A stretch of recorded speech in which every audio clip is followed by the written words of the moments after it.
Malacanang's mind amid calls for Arroyo to resign. Council officials are confident no amount of protest could bring the president down. Our Malacanang correspondent Jovi Francisco tells us more.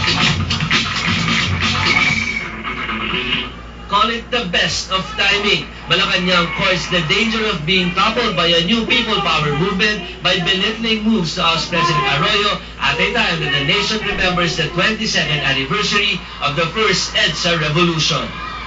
Executive Secretary Eduardo Ermita even chided the critics, especially Haro Archbishop Angel Lagdameo, for claiming responsibility for bringing President Arroyo to power in 2001 after a second people power revolt. Not one group can claim credit, he says, for a historic collective effort.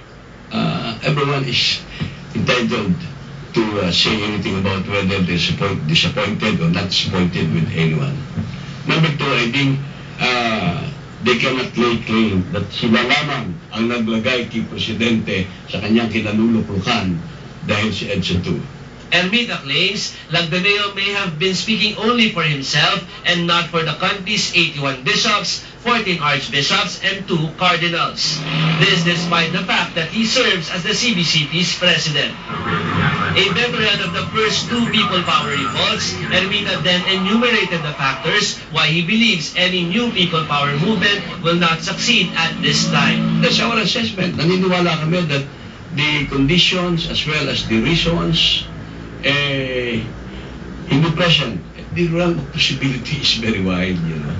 But I'm saying only that we have to come to Mother Earth and look at the actual situation on the ground. To prove that they are confident of remaining in power despite mounting calls for President Arroyo to step down, Malacanang declared today that it won't even stop any group from launching protest actions that will coincide with the commemoration of the first EDSA People Power Revolution. Jovi Francisco, ABC News. Armed Forces Chief Hermanas Esperon is now making the rounds of military camps, but he says these are for supposed discussions with his troops, not a loyalty check. Royces Nagit Sibal with that report. Just as the PNP deployed additional Special Action Force personnel at the North and South Luzon Expressways ahead of the February 25 rallies, AFP Chief Esperon also started making the rounds of military camps. He had a 2-hour-long conference with Navy officials and another hour of dialogue with Navy personnel this afternoon.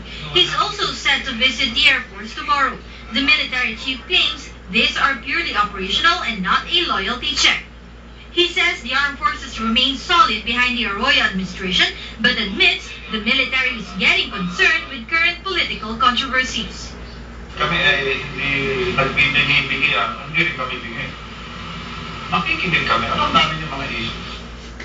Esperon says they are seeking enlightenment on these issues to be able to come up with good decisions.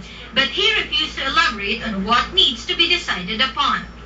Diba maganda kung gusto namin maklarify, hindi yung gagalaw kami dahil yung nakakala namin. Mahirap yung kung gagalaw ko dahil sa akala. Amidst the latest call for President Arroyo's resignation, Esperon says there is no recruitment in the ranks and that the soldiers are focused on their duties. But when asked if the AFP believes in people power, Esperon has this to say. We always believe in people.